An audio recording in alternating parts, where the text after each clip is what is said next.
Seriously, consciously just look at that. How in God's name could that even be good for you in any way other than the only thing that it's actually doing is fulfilling a volume thing for your stomach?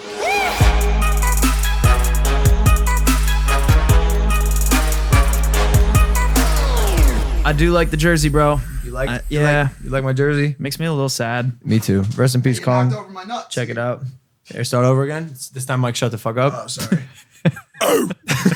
Maybe we should just leave it. Hey, welcome back to Impulsive, the #1 podcast in the world. Thank you guys for listening, watching, viewing, subscribing. If you're not subscribed, hit that fucking button. We've been on a roll. Yeah. I'm not gonna lie, dude. Our last week of podcast has been absolutely incredible. By far the best week we've ever had. So much raw energy. Like in Jake Paul, we were making a joke. Jake Paul, my brother, has this series, Jake Paul Uncut. But like truly the real uncut energy and drama is here on Impulsive. And it's literally like uncut, like we don't cut. And you see it all, and we hope you guys like it. Last episode, as we all know, got a little heated. Crazy. With Evan, our roommate Dwarf Mamba. And with you guys. With me and Evan specifically, or With me and you Mike? and- you and Mike. Well, me and Mike fight all the time. Yeah. Happens a lot. Oh, sorry. Can I talk? Sure. Oh, sorry. I Okay, see what's thanks. happening. Okay. Hey guys, what's up? Logan gave me the A-OK to speak today, so welcome back to the podcast. It's been crazy. You're been nuts. absolutely right. It's been nuts, dude. But if you saw the episode, It smells like diarrhea, by the way. we started the podcast with this last time. What's new? Always smells like poop. It smells like a dog shit. You're repeating yourself. That's very possible, man. I mean, we talked I about didn't it. actually, because first time I said diarrhea. True. So yeah, Evan and I had a little intervention, both for him, and then also we kind of cleared the energy between him and I a little bit, and even after the podcast, because again we did get very deep, and like I told him I could have cried during the podcast, I just didn't. But you did after. I did. My eyes watered up, no tears were shed, but yeah, it was very what was I crying? In the studio? Yeah, 100%. You were emotional for sure. But yeah, but did a tear come out of my eye? I think I might have seen one, bro. Really? I think I might have seen one. Oh, okay. I kind of want to cover that piece that we talked about in there that I didn't get a chance to mention, which was So we had let me preface. We had an hour debrief after like the internet shit. We hopped back onto the real life train, and we wanted to just unpack everything that we talked about in the very emotional 2.5 hour podcast with Evan. there was a lot of points yesterday for people watching who might have been able to relate to being lost like Evan feels. There were a lot of points where we were, me included, we were making these little tweaks that he can make, like be more positive or do this or do that. And I made a point in the studio, which was I was able to relate to Evan with that feeling of being completely lost, depressed, and just completely out of the game, 0%, nothing in the tank. And a lot of those people that have depression can relate to this because a lot of those little tweaks feel like Band-Aids for someone who's on fire. And I think Evan has felt for a while now, like completely confused, completely lost, and unsure about how to go forward with his life. And so we had to stop putting Band-Aids on him and saying, hey man, if you look at the bright side, like those things just bounce right off people like that. They just bounce off like they have Teflon on. You used the bulletproof vest of analogy, depression. which I like. And so, Yeah. so where we netted out with him was, as opposed to giving him these little takeaways, we gave him 5 very large steps. Like immediate action items Yeah. that he could take. And I when you were saying this yesterday in the studio, I loved it, man. I fell in love with what you were saying because I think anyone can follow these steps and almost immediately turn around your life in a second. Do you want to say them? You came up with them. If you're depressed and you're using depressants, it's making your life harder. It's just making your life harder. Evan, I mean, We can say it. Evan Yeah. loves weed. Evan loves weed. He has a weed is go-to drug. I have no problem with weed if you use it responsibly and it works for you. It doesn't work for Evan. It's a heavy depressant. He smokes it all day. He plays video games. Step 1, stop smoking weed. Step 2, alcohol is another depressant. I said, Evan, you don't drink that much, so I don't want to take that away from you completely. If you want to go out and party one night a week, fine. Cut down on alcohol. Maybe one night a week. If you can't keep it at that, then cut it out completely. Step 2, no alcohol. Cut down. Step 3, stop playing video games. No more video games. After yesterday's meeting, he took his PS4 out of his room, boxed it up. It's not in his room anymore. Yep. He was sitting, smoking, playing video games all day. Now 2 of those things are completely removed from his life. The rule was, we told Evan, if you make money off of video games, you got it. But Fine. unless you're not making money, literally there is 0 value add to your life. Cut it. Step 4, now that you're feeling better because you've cut out the depressants and the video games and your head is getting clear, join us in the gym every day. Get some fitness going. Fitness is the first step to greatness. Get on the tread. Do whatever you can based on your pain thresholds. He talked about dwarfism and the effects of working out on the bones a little bit. Whatever you can do comfortably, get in there, sweat, get a deep breath. And guess where he was this morning? With me working out in the gym at In the 10:15 gym. a.m. I was so happy. Step 5, one creative release per day. I don't care if it's a concept for a vlog, a concept for a sketch, whatever. Just start using that brain creatively and getting that stuff cooking, because you literally are, Evan, in the best place in the entire world here at the house with us. And if you just make a few easy not easy, but if you make a few quick action steps, your life is going to go pew. Yeah. Yeah. Yeah, that was deep, bro. It was- you slayed it. Great 5 action items. That's why I love Mike. Like realistically, as moronic as he is, the dude has so much wisdom and life experience that we can all benefit and learn from. So I really appreciate that on behalf of bro. Evan and Thank for you. myself. Same. And bro, we've experienced it, bro. In this house, we've all been addicted to video games. Yeah. Us True. four. Us and Andre. Oh, it was bad. We would play 6 to 8 hours a day, Fortnite. We'd all just sit in the That's room, and bad. it always started like this. It was one of you two usually. It'd be like, "Yeah, you want to run one game?" And we're like, "Yeah." It was everybody. All right. It's not me, bro. Andre, with the least addictive personality of everyone in this house, he was definitely number one. Well, you are susceptible to video games. He's told me he was addicted to World of Warcraft before, just like me. Oh, dude, I was mad addicted to video games. That's a serious thing. Like, where is the cutoff where addiction and like value comes in? I think this is a huge thing with e-gaming.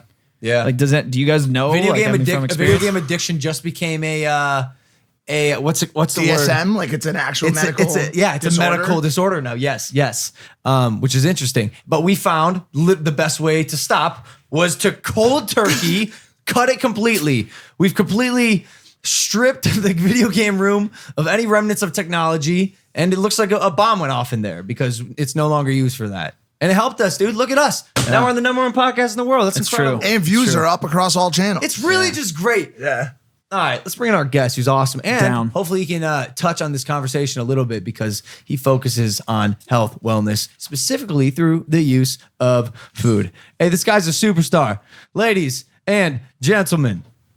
He's the first ever health and wellness expert to be coined a superfood hunter. They even call him the Indiana Jones of superfood. He's the founder of the health and wellness company Super Life and the author of the book Super Life, the 5 forces that will make you healthy, fit, and eternally awesome. It's Darren Olean.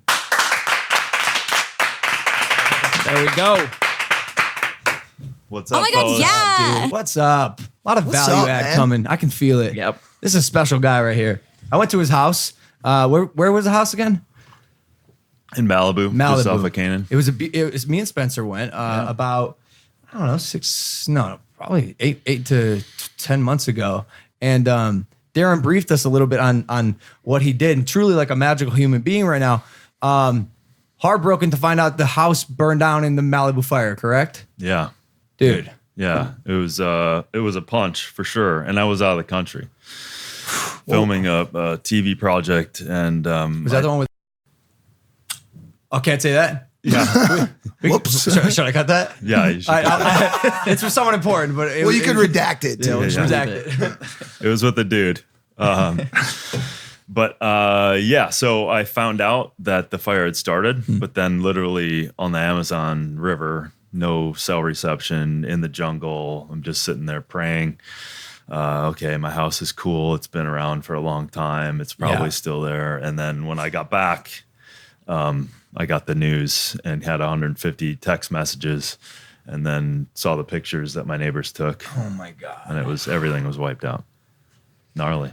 Where do you even begin to rebuild both mentally and literally your house? Yeah. Well, it's you have to take it straight on and not avoid the grief. So I was away for a few more days, and it's kind of honestly, it's a shell shock. Yeah. There's no context for it, other than having a father that passed away. This was, next in line to just a devastation. And then in the back of my mind, as I'm on the plane, I'm like, I don't have a pillow. I don't have a house. I don't have a place my to go God. to after 3.5 months on the road too. And then all of that's kind of setting in. And then the back of my mind, I'm like, something had to have survived. Like something. Yeah. Maybe a motorcycle, maybe Yeah. a barn, maybe the guest house, maybe a car. Nothing. No.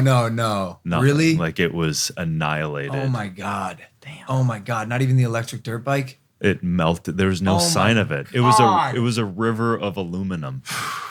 There was not even a wheel, a spoke, nothing. It was like Chernobyl. So Great show, by the way. Yeah, Have you been watching it? I've friends of mine have been telling me it's apparently a great It's show. incredible. It's a great show. But Anyways, you don't want Way better than Black Mirror, by the way. So were you on the way back?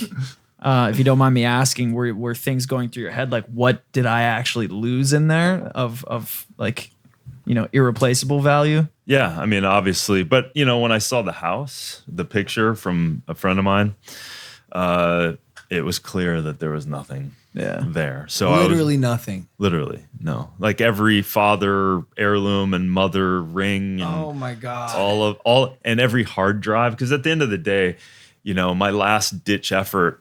Hey, if the fire comes on that day before I knew it started, I told my neighbors, run and grab these hard drives, and they couldn't do it because they left them through a wall of fire, and they just made it out.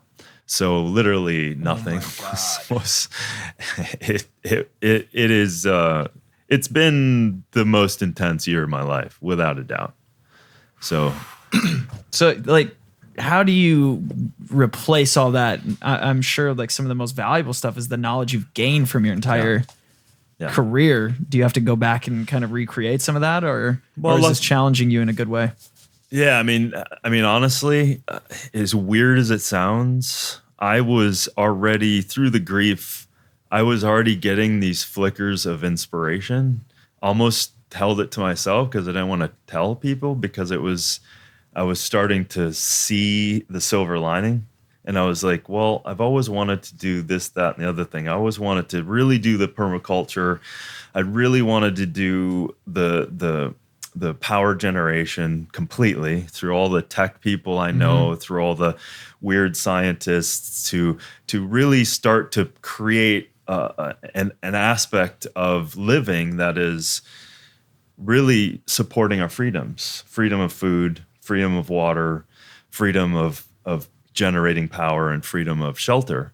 So it really just threw me into that in a big way, and it changed my life. And I as weird as it sounds, I wouldn't change a thing. I really wouldn't. It's set a tone and a fire in me that it's not getting put out. You're an optimist, man. Yeah. And quite literally, now you can become the phoenix that rises from the ashes. For sure. It's just so weird because, like I said, I was in the house, and when I heard about it, I remembered it was in sort of like it was at the bottom of a hill in an extremely wooded, a dry wood area. Yeah. And I think a lot of people underestimate just exactly how powerful those wildfires were. Like, what was the stat that the speed at which they were moving was like 3 football fields a minute. A minute. Yeah. 80 miles an hour. Yeah. Like you can't outrun it. Even if you're in a car, it's I had some engineers saying there's certain metal that they saw, iron that they saw starting to melt. They said the only way that is possible what's the melting point? is it's nearing 2,000 degrees. So, there's nothing that was going to. Where have you been after? Where'd you move after that? Yeah, where you now? Friends, man. I've been friends. Couch surfing? Guest house in Malibu. I mean, I certainly wasn't slumming it, but I've been out of a suitcase for 7 months. Some of those Malibu guest houses are actually bigger than this house. 9,000 square feet. I've been in some of those things, dude. They're like the maids' quarters are in the back. They're like, we'll take you in the golf cart. And you just drive like down a little driveway.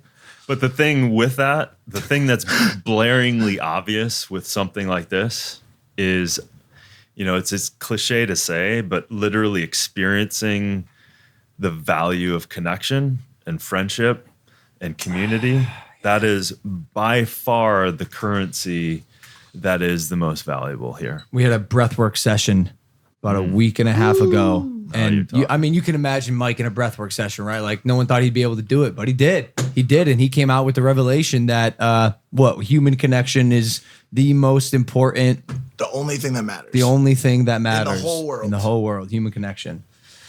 So And starting with yourself first. Yeah, for sure. I got a heater for you. This Dropping a heater. yeah, I'm gonna ask. Was that house tied up in the divorce that you have going on? No. It wasn't. Okay. No. So you have a pretty high profile divorce that just happened with Eliza Coop, right? From Happy Endings. Is it right? I don't know how high profile, but it happened. High profile enough to make People magazine. It's pretty high profile. Well, so yeah, I mean, yeah, we were at the end of 2018. We decided to break it off, and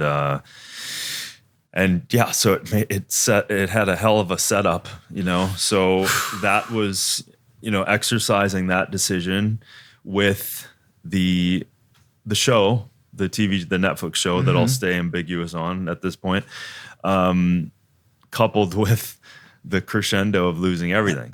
House, yeah. Yeah. Wild. And the cool thing is that Eliza was one of the first people when I was in the Amazon or when I was in a city within the jungle with reception. She was the first person that called after 8 months Oh, of that is not cool. speaking. And just to our work alone after the pain of a divorce, we're great friends now. that's very cool. It's wild how that happens, how someone that you go through a really sometimes painful breakup with, and you start to doubt or even question their loyalty to you as a friend post that breakup. And then when something bad happens, they are calling. And I've had that happen in relationships. I in the can past. relate to it too. It's wild. With Tokyo. Chloe was the first person to call me, and we had been broken up for not as long. It was like a week or so, but it was a brutal breakup. But okay, the good news is that if this were to happen to anyone, I mean, you are the guy who focuses on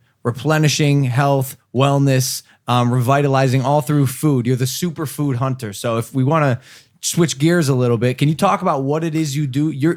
What is a superfood hunter? I have a picture here of you looking like a guy just looking at food. Look at this guy. That's chocolate. That's a cacao This is pod. chocolate? There's chocolate inside there. Yeah. Oh my God. That's what we drank before our breathing session. It is, right? It is. Yeah, they gave us cacao. Yeah. Like real cacao. It Yeah. opens a heart opener and Yeah. a brain enhancer. So if you don't, strip it and then add a bunch of sugar to it. Well, I mean, I think, listen, my roots are middle America. I'm a blue collar kid from Minnesota. I had a father that was an ag professor at the University of Minnesota. My cousins are ranchers to this day. So at the end of the day, when I started looking into foods and really starting to be fascinated by them, that started from college, obviously with the degrees and stuff and being hurt playing college football. You were good, right? I remember It's good. It's good enough. linebacker, right? Fullback. Fullback. You're a big guy. Real quick, how much do you weigh and how tall are you? I'm 6 foot. I don't know if Maybe you I guys can hover tell. around 205. At this Darren's point. yoked. Oh, look at this guy.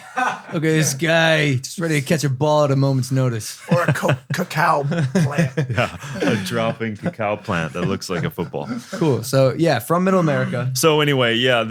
So when I started looking into these superfoods that clearly got my attention, there was a fascination between the physiology and the biology of them, and how they interact. And I was like, oh wow, well that it's not just food is thy medicine. I'm seeing it happen. But then when I started looking at supplements and testing them, I was like, wow, the quality's horrible. And why are people formulating in this way from food to supplements? And so when I actually took that on to be like, there's some stuff I know now that I'm going to find out about. And so not just sitting behind Google searches and research, I started jumping on the planes to meet the farmers, to understand quality control, to understand how these people take something that's been used for tens of thousands of years. That was Logan.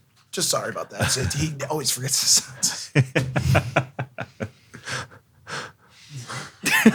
Let's take a moment of silence for. I think you might be removed from the show now. I don't think we can ever have him back. Sorry about my colleague. Yeah, I understand. He's got other things that are important.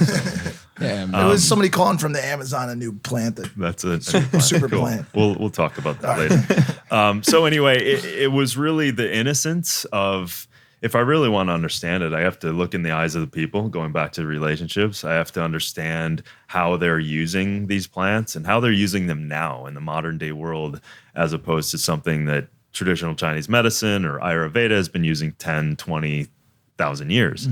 How are they using it now? How are they preparing it? And how is that quality then coming to the person, to us, and doing the job that it's supposed to? How do I know that by picking up that supplement of that turmeric, is it really the active compounds with the curcumins and the turmerones, the things that are studied scientifically? How do I actually know? So I went to the Amazon. I went high in the Himalayas. I went to the jungles, and just out of the innocence of doing that. It wasn't to coin any term. That came by way of, I think a Business Week article 10 years ago. And it was really that, doesn't seem like anyone's doing this. I don't get it. Like, how do you not want to understand where your food's coming from and your supplements? We make it so important, and all of us will be duped by a good marketing story. But no one really knows. And so the more I was looking under the hood in the industry, literally there, and knowing who's growing it, what they're growing, the more I realized, oh my God, this is the Wild West. What did you discover? Like, when you Are we look being at- poisoned by bullshit? A lot. In the food we eat? Yeah. God damn. Yeah. What about the positive effects that are promised from the supplements we take? And what's Well, there's- turmeric, for example, Or like is known- a whey protein. All right. Anything really. Yeah. Yeah. Well, I mean, there's so many factors to look at. Like, where's it coming from? Who's growing it? How are they preparing it? How are they standardizing it? And how are they getting it into that capsule or into that powder and all of those things? So there's a million steps in that process. And is it being affected by the modern day issues of heavy metals or exposure to other things? So am I getting more toxic aspects from our modern day pollution? But I'm trying to go for health here, but I'm getting exposed to heavy metals and all these other things. So people don't know. And very few companies are actually doing the testing themselves, know the farmers, know the whole line of custody yeah. that it takes, and these things are under the governing systems of good manufacturing practices and HACCP certifications and quality control certifications and doing all the tests and microbiological and heavy metal stuff. It's very easy. You could call a manufacturer now and say, hey, I want to create Logan Paul supplements. And you could do that. We don't have to. They call us every day. Right. Every day. Hey, we've got your new product ready for you. Logan Paul product is ready to go. Right. We get the Logan, email. we're gonna do Maverick cheeseburgers. That was on the agenda one. Thank you, Valor. Appreciate it, bro. My question. I guess my question is, Darren's like, Jesus, what have I entered? do you? It's gonna get worse, by the way. Good It's luck. getting way worse than this. So I'm just trying to understand better. I understand what you've done in your own exploration, going and do your own research. Which, to me, would you call that a privilege that you've been able to do that? Because I'm trying to understand how it applies to the everyday human, right? Like, most people, they go to work 9 to 5, they go home, they take care of their kids that have been drawing on the walls, whatever. Yeah. They lay down in bed for a second, they pass out, they wake up, they do it again. So they can't go to the Amazon, right? Or maybe they can. That's my question. Like, what do you want people in everyday society to be doing to look at what they're ingesting? Exactly. Well, that's voting with your hard-earned dollars, right? So that's understanding companies. To the best of your ability, we need to support the companies that are consciously being conscious consumerism, right? So are they being transparent? Are they letting you know of the tests that they're doing, of where the source is coming from, or is it just a marketing spin? I've developed some very successful products, so at least I can speak to those, and we can stand behind them and understand that transparency. So what I want for people is to start questioning this stuff. Just because it's on the shelves does not mean we have to be our own policing of this stuff. We really do, because the FDA and all of these other things, A, they don't have the resources. And number two, if they do have the resources, they have a million conflicts of interest within their researchers and within, getting paid off and all of this stuff. And I've talked to some of the PhDs going directly into them. So it's not to make that the agency the evil empire, but they're not an agency that's looking out for us.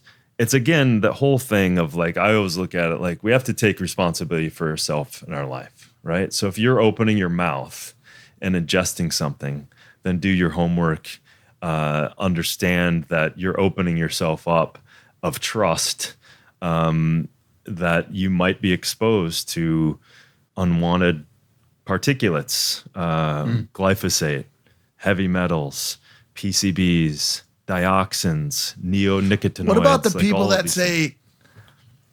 I'm going to eat this food because I'm going to get exposed to neonicotinoids anyways? You know what I'm saying? Like, are we going to get bombed with heavy metals whether we eat the right foods or not?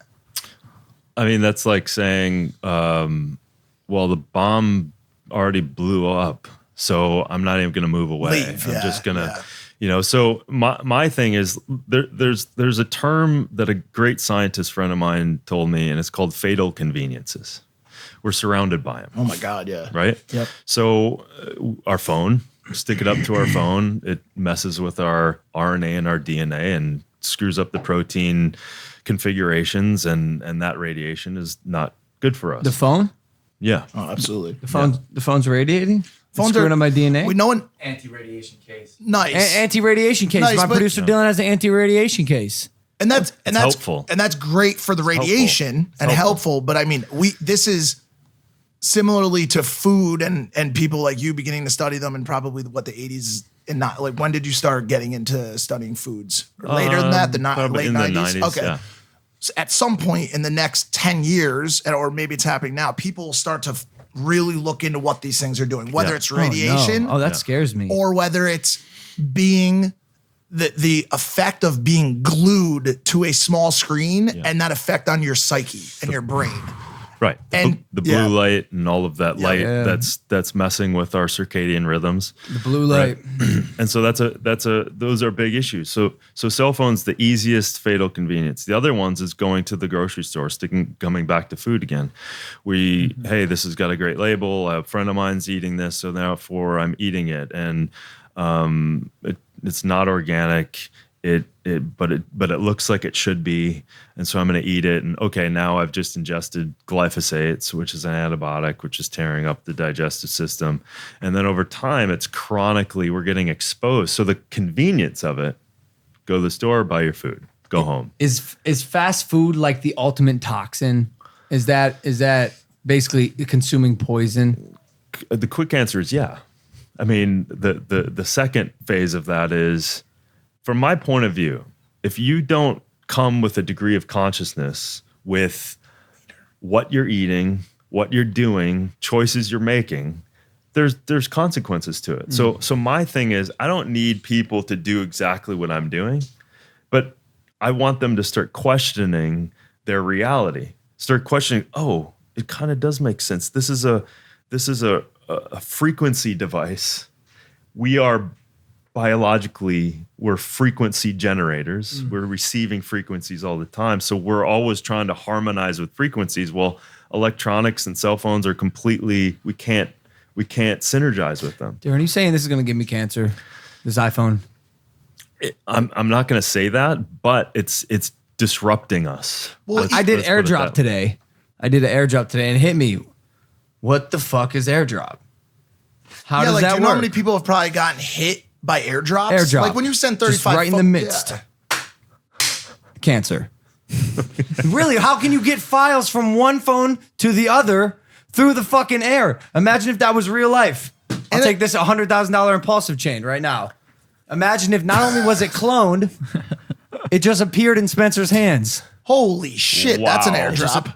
How did that happen? So yeah, it's terrifying. And more It's so terrifying. and more so than just the radiation. I think the things that are we know are happening too. Like not like the things that might happen in 10 years. We know that light counts and people wanting to post every day and looking at their friends' posts is creating a competition and a horrible effect on self-esteem of children in this country and across the world. 100%. Like the amount of effects that will continue to come out of this phone that are negative will just continue over the next 20 to 30 years. Well, they're making changes, right? Instagram is getting rid of likes. That's happening. iPhone has a nighttime setting where the light turns orange. Yeah, So there's It's things being changed. I think right now what we're getting into is it just pays to actually do your homework. It pays to do that research and pays to be ahead of the curve instead of waiting until Someone you're tells diagnosed you, with something or you have cancer. It's like, let's go back into prevention and pay attention to that. Yeah, it's the whole idea that we're expecting corporations and companies to have our best interest. Is that truly? No, they don't. They They don't. Right. Yeah. So intuitively, we already know that, right? It's a matter of following that up with action. So for me, when I was out running around all these places, and the more I'd look, the more I'd be like, wow, no one knows this. No one knows that all of that material is exposed to heavy metals, and all of it in terms of an ingredient is I don't care who's using it, that's the source of it, and it's affecting all of us, and no one knows about it. Doesn't know, and also question, a balance of doesn't know and a big old bunch of people that don't care. Don't Right. care. Yeah. Big old bunch of people that don't care. Like California Prop 63. Everywhere 65. Yeah. Sorry. 63 is something. Is that weed? 65. So everywhere you look, there's a sign that this thing causes cancer. Yeah. They might as well put it on the burgers we eat. This burger will cause cancer when you eat it. Sure. There's a lot of people out there who are gonna unwrap that fucker and stick it in their mouth, dude. And they're gonna eat it because it tastes good, and even more dangerously because it's all they can access. There is a large amount of people in this country who do not have access to healthy foods. Food deserts. Food deserts. We've all heard of them. What do you do? What do you do if you're in a food desert? So give me an example of what 10 that, miles from you in Kansas City in the projects you live in, there's 50 McDonald's, Burger Kings, Wendy's, Jack in the Box, KFCs. There's not one Whole Foods. There's not one market. There's nothing. Where we were at with South Central LA, that's a food Yeah, desert. for Lots, sure. yeah, That, for sure, for that sure. was a food desert. The only thing available to these kids were like hot Cheetos. Yeah, hot Cheetos, That's it. chips, Takis. yeah. Crazy. Like Gatorades. Yeah. well, it's hard to understand every person's individual plight. However, I do know that the human spirit, especially coming off of what I've been coming off of, I know that all of us have the resiliency of a lot more than what we're allowing ourselves. And there's stories of inspiration all the time of a kid coming from this and growing his vegetables in a nothing more than this desk, and you can grow vegetables. You can grow. It's about being the advocate for ourselves, because I think we're giving our power away so much by, hey, this is fine water. It's convenient, so I'm not going to look at it. I'm not going to. I just want to live. You know, that statement is so interesting and loaded. Yeah. Because really, so you want to live in unconsciousness by making a choice that you know is potentially harmful to you, and yet that choice is creating a path of non-health. So for me, I like to align everything I can towards, without going crazy, right? For me, I'm a little different than someone else. So I've got the water filters. I know where my food's coming from. I've got my supplements dialed. I've done my homework. And it's just about making that great next step for someone, like, oh, wow, I didn't realize having the cell phone up to my head or this water made a difference. I thought water was water. If you can just start to make that effect, because you don't know how good you can feel if you haven't been feeling good.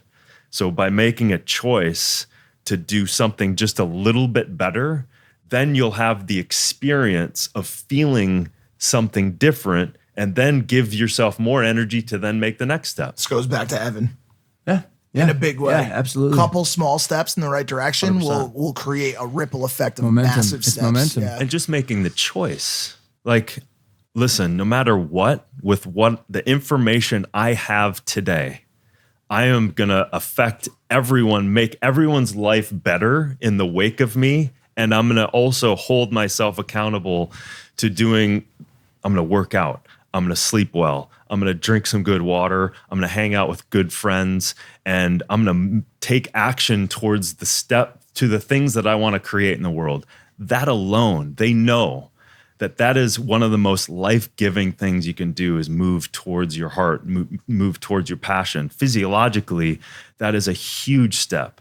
So there's a lot of things we can do, but I think living on purpose is also largely underrated as well. What do you think about the opportunities that come with a more conscious consumption lifestyle? Because like your family's more based in like traditional agriculture. So we're seeing corporations now more than ever buying up farms, and like the mom and pop vibe across America is really, it's been disappearing.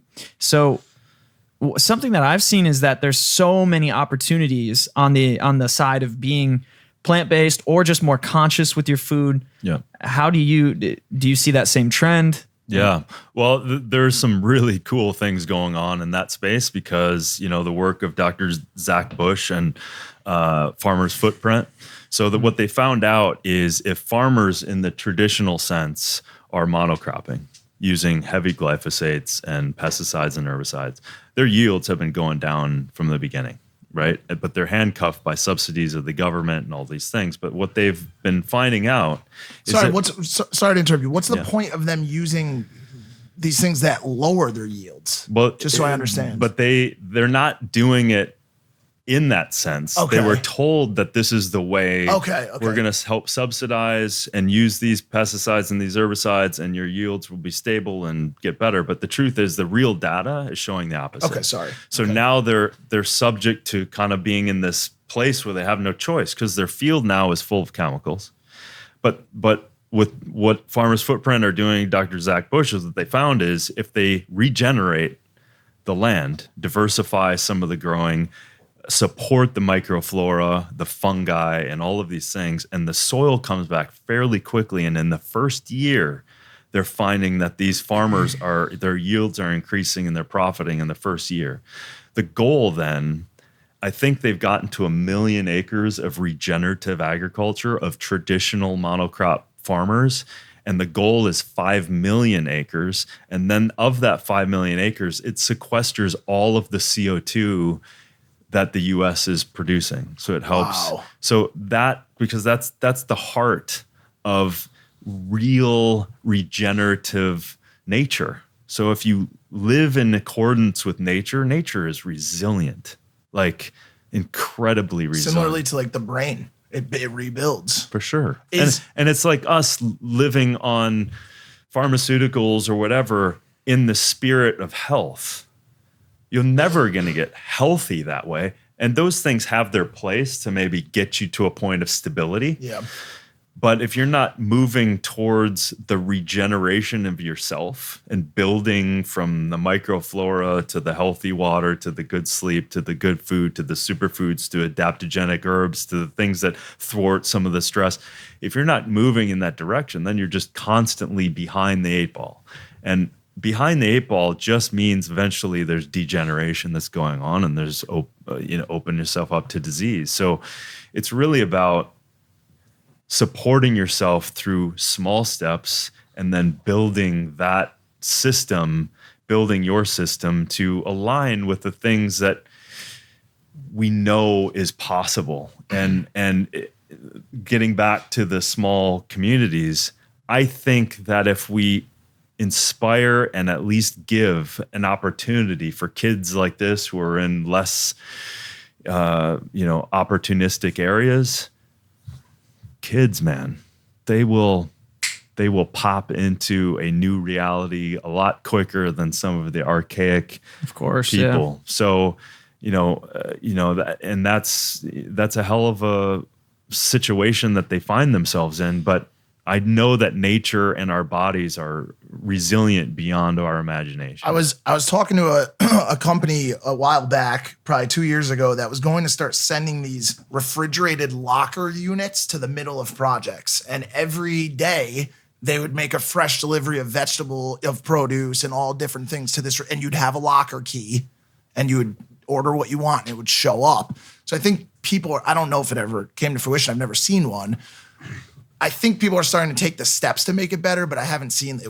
We still haven't seen any kind of massive play. It's just you know? expensive, right? Yeah, like I often think Yep. about like why school cafeterias still serve like quite Pizza literally and just like shit. shit, like Yeah. absolute shit, and it's cheap and it's an easy solution.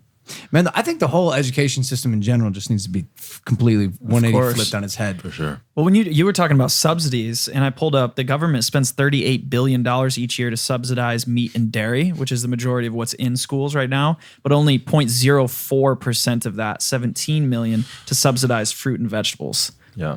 So 17 million versus 38 billion. That's what our government right now is doing. That's why meat's cheaper than vegetables. That's why we're at where Kids we're like at. pizza more than lettuce. Well, they're they've been bred trained. to like, yeah, they're they've been trained to trained. like Nah, that. but I agree. My I agree, business dude. partner in Florida has a daughter who's been vegan since birth. She loves green beans, like broccolini, like whatever they're feeding her, she loves because she's never had anything else. I completely She doesn't agree. know another reality. So she's never going to, She the doesn't know taste of all these pizza? things.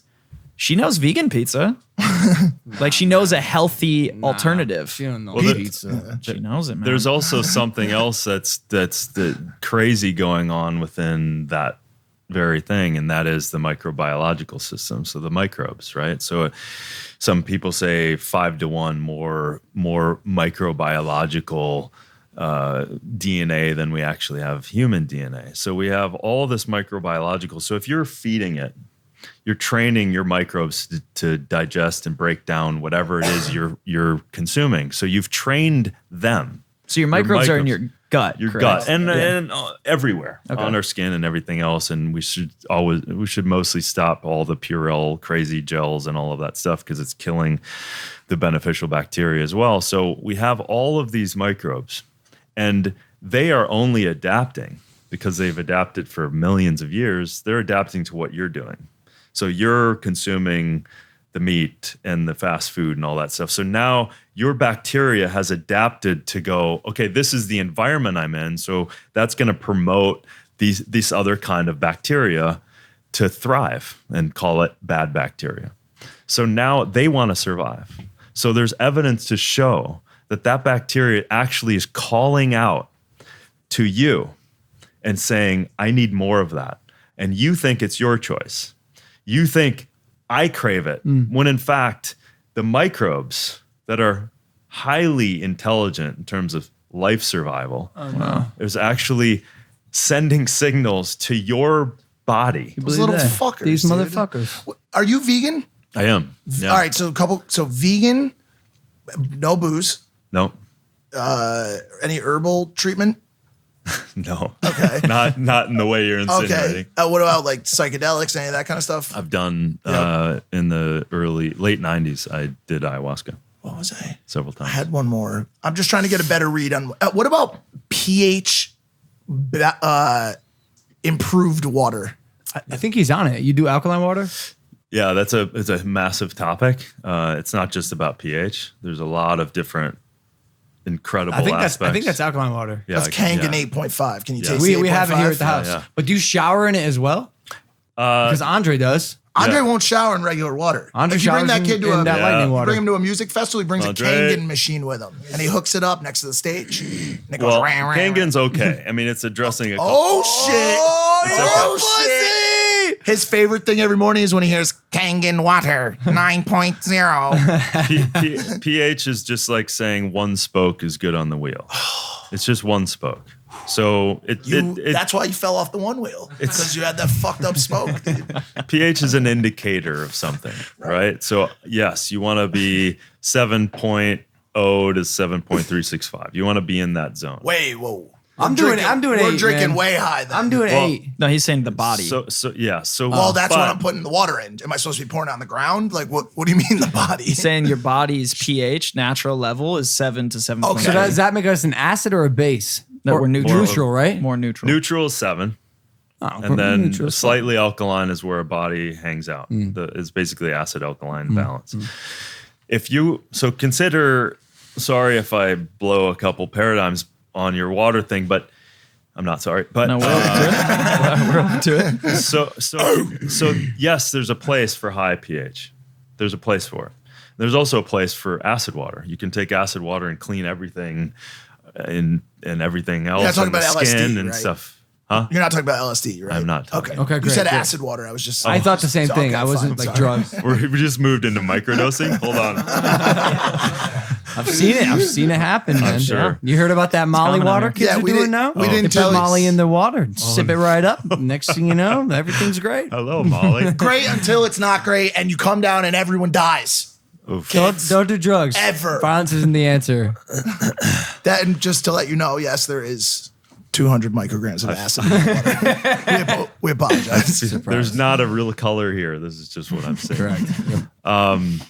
Yeah, so the pH, yes, the body likes to hang out in that. There's aspects that we can use both sides. But if you're always taking acid water, then your body has to use elements, electrolytes, and bases to support and balance out that part of your life, right? So if you're consuming a lot of acid water, then your body has to use other minerals to keep it in balance because it's just an acid alkaline. We're a battery. If you have too much alkaline, not enough, or whatever, your battery doesn't work. And we have how many trillion cells in our bodies are batteries. We're electrical beings.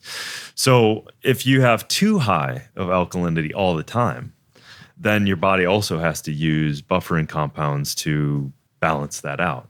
Now, if you're eating acidic, and all protein, especially meat, is acidic. But it's not to say, I'm not saying that everyone in the world has to do what I do, but just be aware. If you're eating high protein, then that's creating an environment of acidification. And once you have an environment of acidification, then you're inviting other elements to manifest in your body. So the intelligence of a virus, a bacteria, or something floating around, that's MRSA, is floating around all the time, on us. And if it comes into our being and it deems your environment conducive for it to survive, it will hang out, it will multiply, and it will grow. If you are conducting yourself in a way that is uplifting and balancing your body, and that same virus, bacteria, comes into your body and goes, oh, we can't live here. So this is not my home. It's not conducive for me to live. I'm out. And that's really the difference between the healthcare system. The AMA was, from my point of view, was developed out of a wrong premise. The AMA is you catch colds, but this biological guy from France called Antoine Becamp said, listen, you're not catching anything. You're an environment for it or against it, period. But the orators at the time defended this position and ultimately created an incredible situation for pharmaceuticals to live in. And that's our standard system. It's not empowering us to, like, what you're doing, what you're thinking is also affecting your being. The actions you're taking is creating an environment for health, or it's not. Mm-hmm. Really simple. If you look at anything at any time going, this donut or this kale, do I know which one is probably going to give me a healthier life from that moment? Because we live in a moment, don't we? Mm-hmm. And if we add up the donuts over time, guess what that does? Creates an environment. A lot of manifestations of that environment. Maybe it's not fat. Maybe people metabolize fat differently, and maybe it just creates an environment where cancer now is easily multiplied. So it's really that. And people don't like to hear because it really comes down to the responsibility of us, right? What am I doing every day? Yeah, that's what I was gonna say to you too. I think like the bigger like discussion is around behavior and desire to even want to be receptive to any of this stuff. Like the majority of people that this is me speaking for myself, that I hang around or come in contact with day to day, they don't care. They just don't care enough. Like they just don't care. Like if you told them, like, they're like, I'm just trying to live. and you said, no, you're not, you're just trying to die, they would be like, all right, but let me die with this double cheeseburger, large fry, some Molly water, and a couple of chicks to fuck at the end of the night. And you would say, listen, like, that's not going to promote long-term health for you. And they would say, I don't care. It's very You know true. what I'm saying? We And so see it's it, like, we see it all the time. and so like, I guess like my question or like my curiosity is like, how do we get people to start to care more? Is that even possible? Man in the mirror. It starts there. Like I'm like Listen to more Michael Jackson. Is that what you're saying?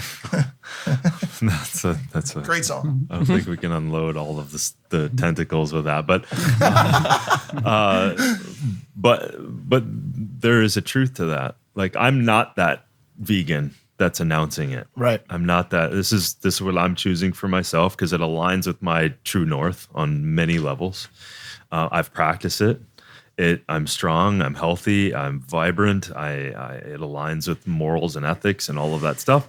But I'm not gonna beat anyone over. All of my friends, are they vegan? No. Do I work out with all of?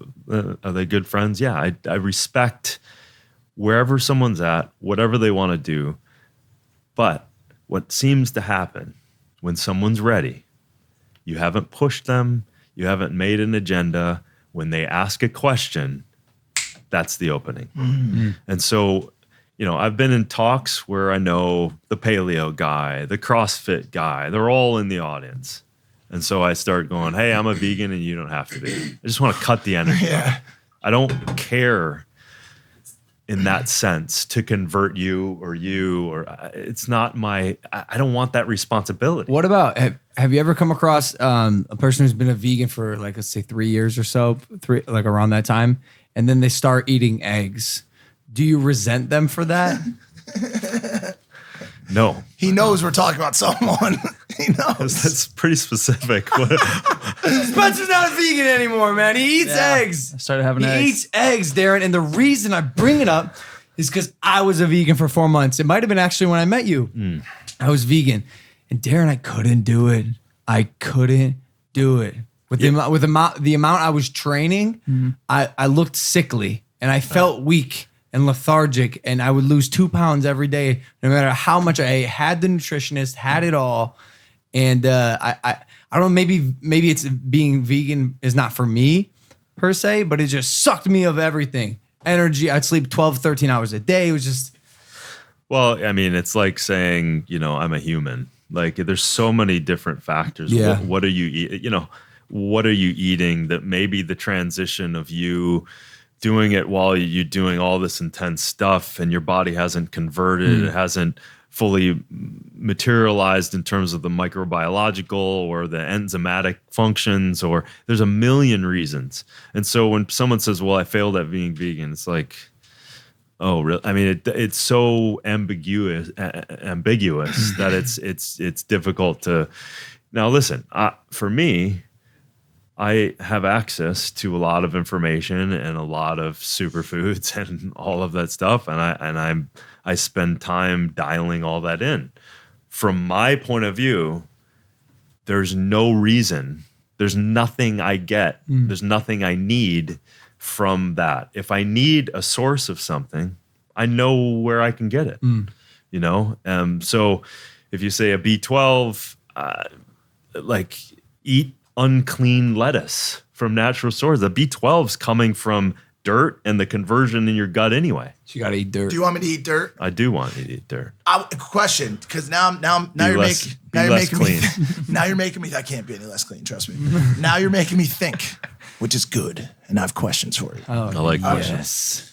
You've done a good amount of research on superfoods and supplements and all those things. If I hit you with a little laundry list and maybe Logan jumps in, Spencer jumps in, maybe you could tell us what you think right now the best supplement or superfood for each of these problems might be. Shit. Are you able to? It's tough because Damn it. Well, it's tough because unless they let me look under the hood Of the person or the supplement? the supplement. Okay. Let's like an example. I'm I sure was gonna one of us. give me an I'd example. stress first and foremost. Say again? Stress. Just Oh, stress. just what you can do for Yeah, the stress. yeah. I mean, you look at the adaptogenic plethora that we have. So adaptogenic herbs are incredible for stress. You have chaga mushrooms, king of all mushrooms, right? So helps thwart stress. It's been used, by almost every culture, from the Vikings to traditional Chinese medicine. You have Shizandra, which has been used for over 10,000 years by traditional Chinese medicine. You have ashwagandha, astragalus, reishi. All of these things are in this adaptogenic herb. And what does that mean? It means that these plants, and this is a cool thing that goes on with us and plants, is that those plants are under stress. They're in a situation, maybe Shizandra or rhodiola. Like rhodiola, I was at 17,000 feet with a Tibetan guide jumping up on this mountain, white capped. Everyone else that was with us couldn't make it. I couple that with not only taking the adaptogenic herbs, but also doing a lot of breath work. And so when we found the rhodiola way up there, it's under all of this stress. And those compounds, actually, when we consume them, actually support us in the stress that we're under. Wow. So adaptogens are plants that are beaten up in its environment, creating these compounds so that they survive and thrive in the areas that they come from. And we consume them and we get those benefits. So there's a huge laundry list of adaptogenic herbs that I think, the mushroom blend and there's many great companies out there. Four Sigmatic, I know Taro really well. There's a bunch of others, but doing sustainable harvesting and things like that. So there's a lot of incredible adaptogenic herbs you can take. They taste good, they work well, and they're just over a long period of time, they're helping us with our kind of modern day stressors all the time. Okay.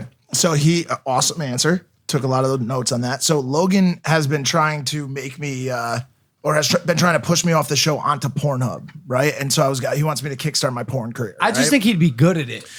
30, I know he would be. 34 years old. I think I'd do pretty good. But say I wanted to beat out the Mandingos of the world, the Johnny Sins. Like I wanted to get in that arena and just fuck my life away.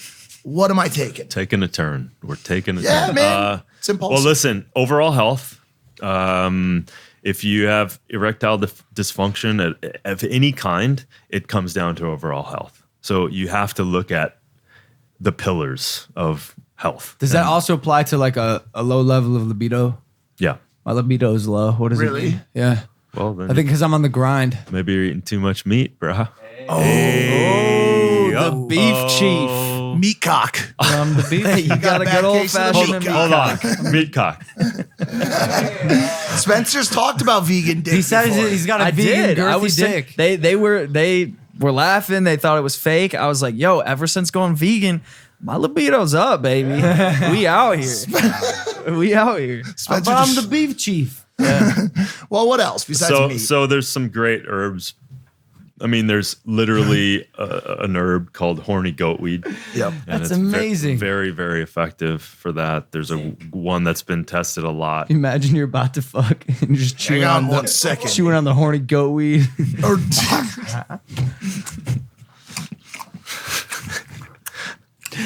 Hang on, girl. Just 1 second. I gotta Beautiful.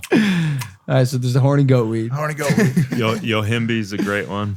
Yohimbe bark is a great one. What about this? What about like actual physical deformations? Like if you have one arm, is there Is that something a you word? can eat No, to- here's Do an you have example. like a lefty or right? No, like what's happening? My dad, this is my dad's leg, got good old varicose veins, and he's eaten a lot of meat his whole life. And he actually had a heart attack, I think 2-3 years ago, called the Widowmaker. There's a 5% chance of survival. This man's got in the car and fucking drove himself to the hospital, running red lights. He's on the phone with the ambulance. They're like, you need to pull over. He's like, I think I'm gonna die if I pull over. Running red lights, dropped himself off at the hospital, 5% chance of survival. He lived. Dad, I fucking love you. Thank God I didn't get the phone call that went the complete opposite direction. But then he got this recently, varicose veins, and I had always attributed sort of secretly, I don't know if you know this, Dad, the heart attack to the level of meat consumption. And I was wondering if this is it too. Directly correlated. Yeah. Well, circulatory system. The whole circulatory, it's like, oil going through the veins. I mean, what are the veins choices if you have sludge, cholesterol, Yeah. and oil going through the veins? What are the choices? You have to open up the road, right? So, you're looking at that kind of situation. Think about the heart. Yeah. It's all coming through Yeah, there. yeah. If he doesn't do something drastic, I mean, I think he did. I think he did. This is just years and years of like compound, yeah.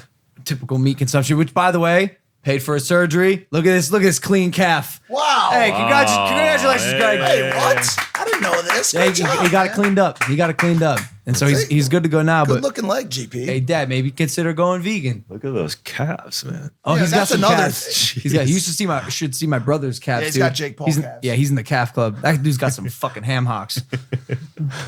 Anyways, So do you think a lot of more? Maybe this question's for Logan. Do you think hey, eating meat is something that comes from like ego, like wanting, like not letting meat go and becoming plant based? This Does is- that kind of like attack your manhood? Like this. no, nah, man, because I went vegan. I'm not super keen on like.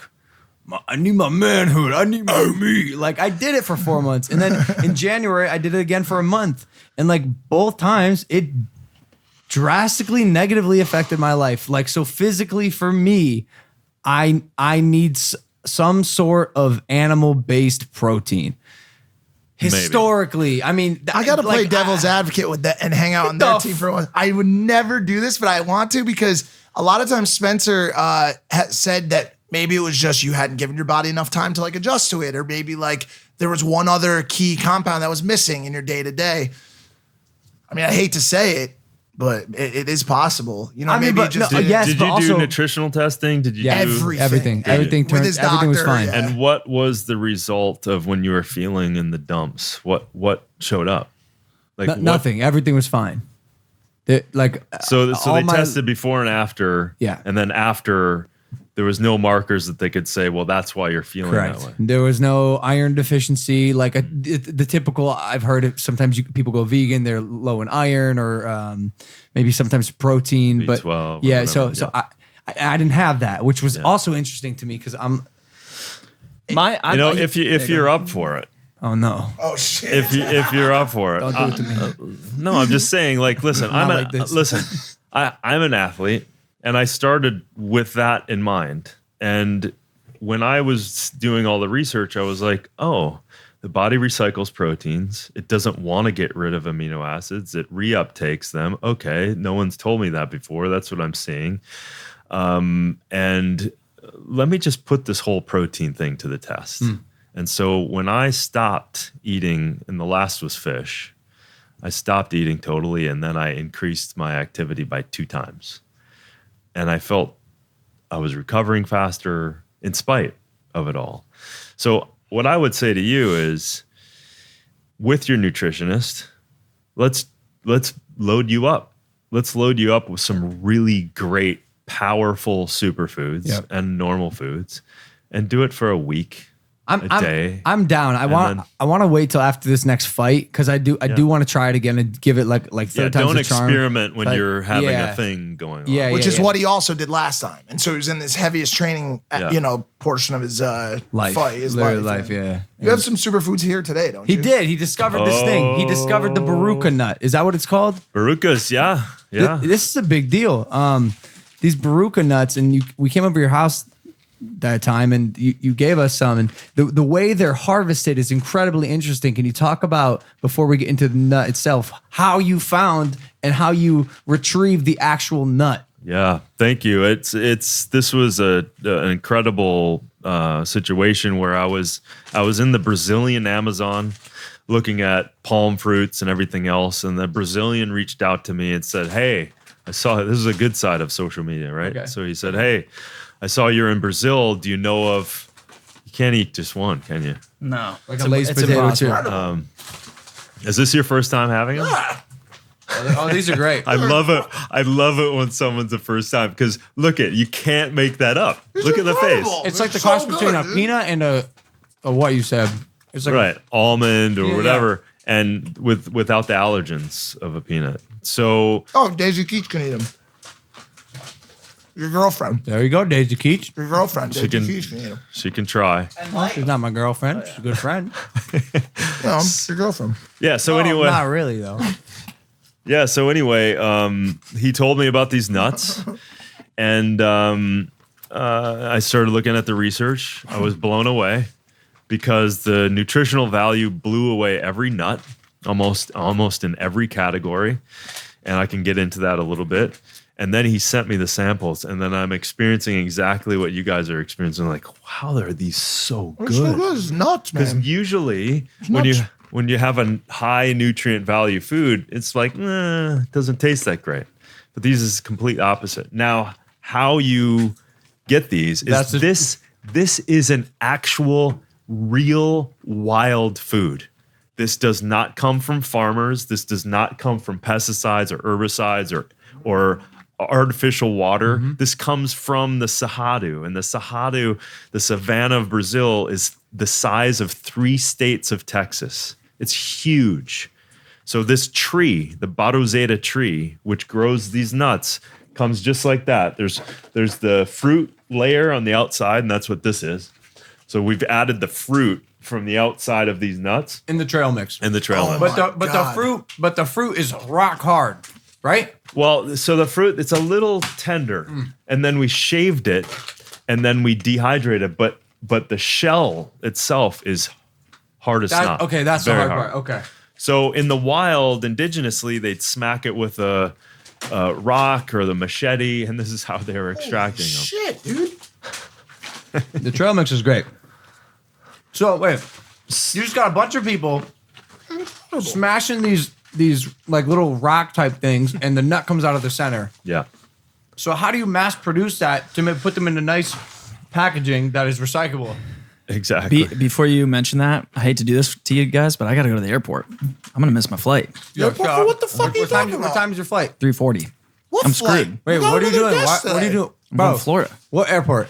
LAX. Are you out of your fucking mind? You are not gonna make that, guy. You would say 3? 340? I'm already checked in. I'd get there at go. 3:20. Are you checking bags? No. But also, quick question. I think I gotta do it, bro. What happened? We got another podcast. What, you gonna be me and Logan? I got rescheduled. Nobody likes me and Logan. I hate to do this. I just hate to do it. By the way, I think you're gonna miss your flight. I said go for it, but my prediction, I think you're gonna miss. So No. we'll update you on the next podcast. I'll tell you. Should I stay? Here's some and no, just reschedule? no. Here's some positive vibes. Go get that flight. Hold on, wait. Hey, man. Love you, man. Great Thank to you. see you. Yeah. It is an hour away. You will arrive at the airport at 3:20. And you you have will 20 run. minutes to check through security and board your flight. Taking the Barukas. You will have Nice. Take you it. will have 5 minutes to exit your Uber, go through security, and get to your gate. You will literally have 5 minutes. Sky priority. Go. I'm not kidding. You gonna do it? Yeah, I'm doing it. What a guy. That's the power of the vegan mindset right there. I don't understand what went wrong. How'd you end up just sitting here when you had a flight to go? It was so engaging, bro. I messed up. All right, so you got He just Yo, by the way, Dylan just threw a McDouble at me. way to just counteract everything Darren's talked about this whole time. I'd ordered this Fuck ass. jokingly because I wanted to like halfway through just start eating it, but now you've had an effect on me, a profound effect. No, Dylan, I'm not gonna do it. Okay, but what I will do is I will ask you what's in that fucking thing God, I have no idea. and what's it gonna do to me if I eat it. Well, you've got white enriched bread. Yep. So completely acidic. And the yeast that they use in this is fast acting yeast. So it doesn't allow the gluten and the grains to convert. So that's what leads to a lot of just gross. I cut out fast food when I was 14 of my life. It's pretty. I have it every now and then. I mean, look maybe at twice that. a year. Seriously, consciously just look at that. How in God's name could that even be good for you in any way other than the only thing that it's actually doing is fulfilling a volume thing for your stomach.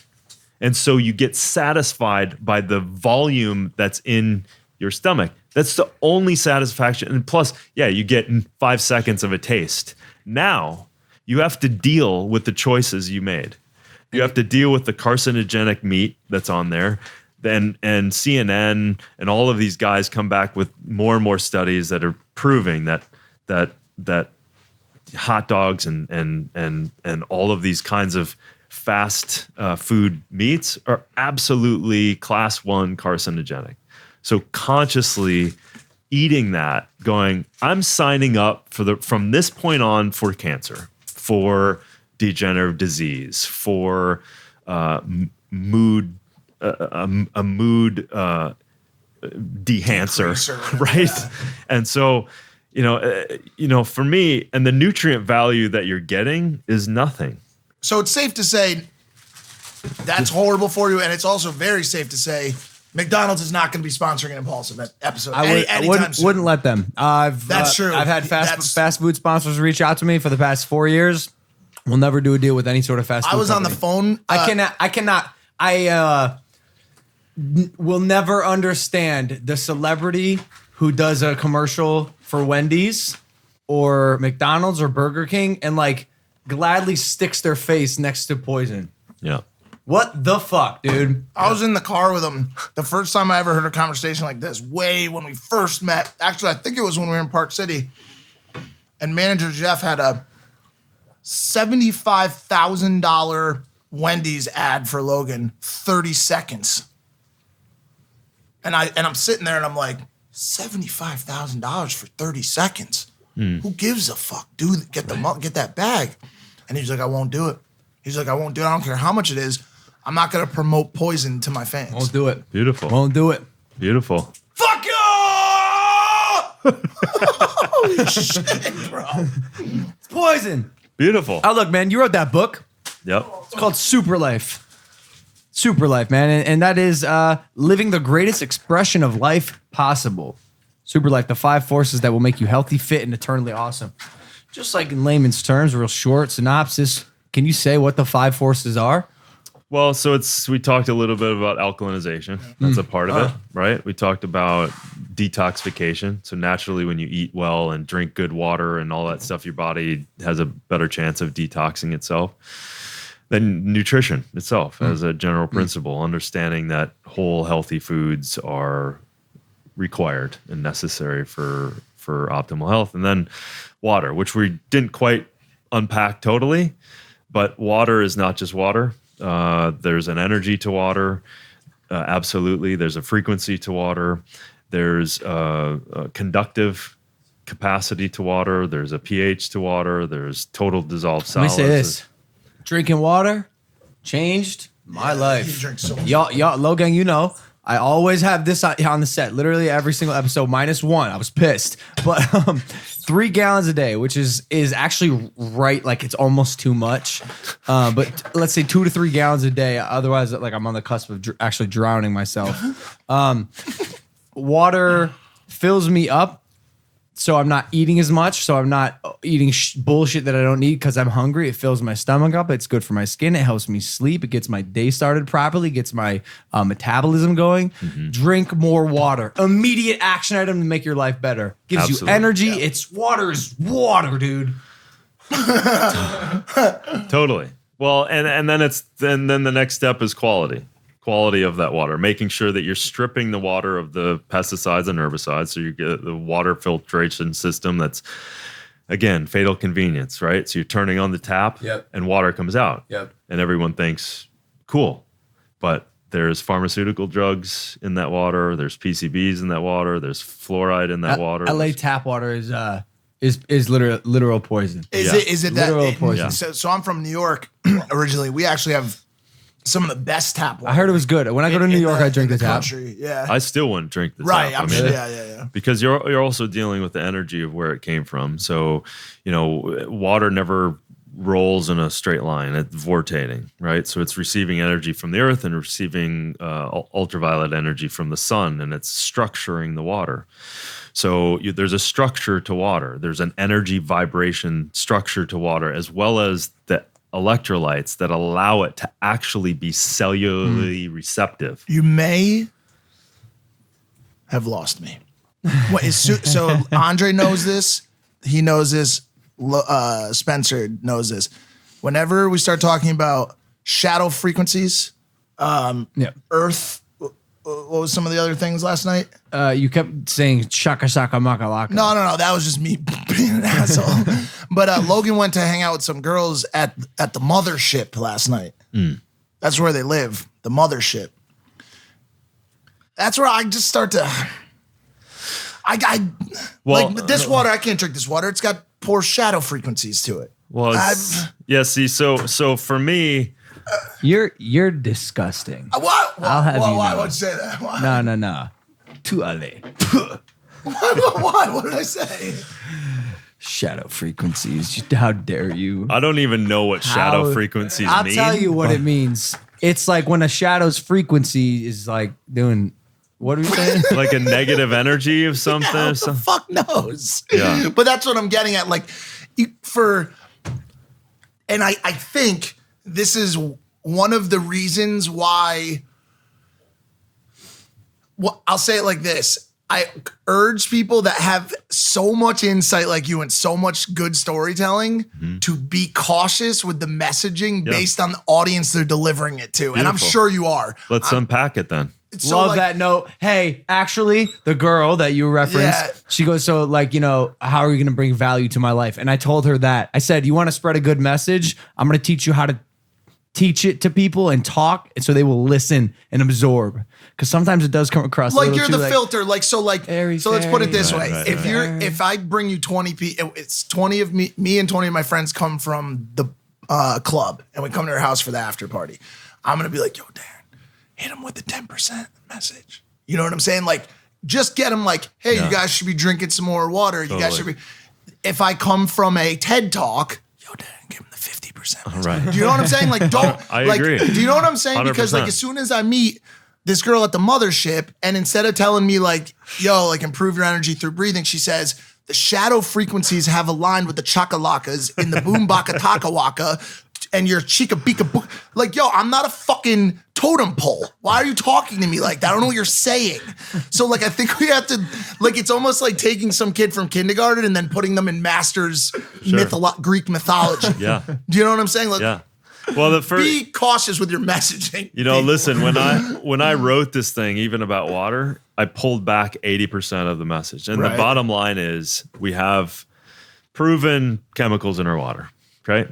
Strip them, take them out. Yep. Distill it, reverse osmosis, but don't drink that on its own because that's an empty water. The water will seek to pull in electrolytes from your body from within. So add Himalayan crystal salt to your water so you have electrolyzed, powerful water, right? So it can be cellularly receptive. And why Himalayan crystal salt is because it's in a molecular size of electrolytes that can actually are big enough for your cells to use.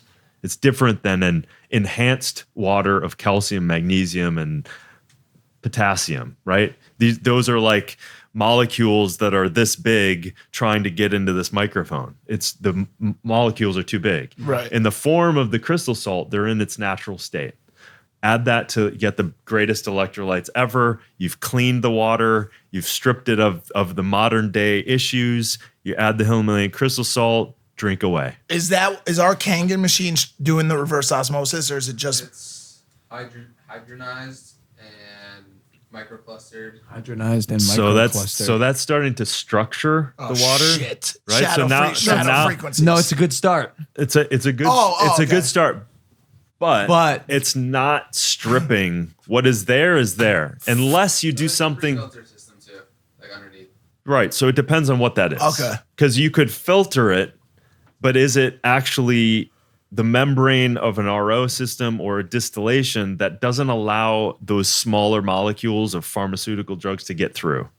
Because when you evaporate, which is distillation, they can't come with. Do you do water system consulting by any chance? Maybe we could bring you in the kitchen after this. Oh, I can set you guys up. Oh, that's I know companies and stuff, but That'd be cool. yeah, I mean, you'll notice a difference. I mean, again, people don't have to understand or have a degree in water. They just have to understand, listen, that Brita filter is not doing its job, yeah. right?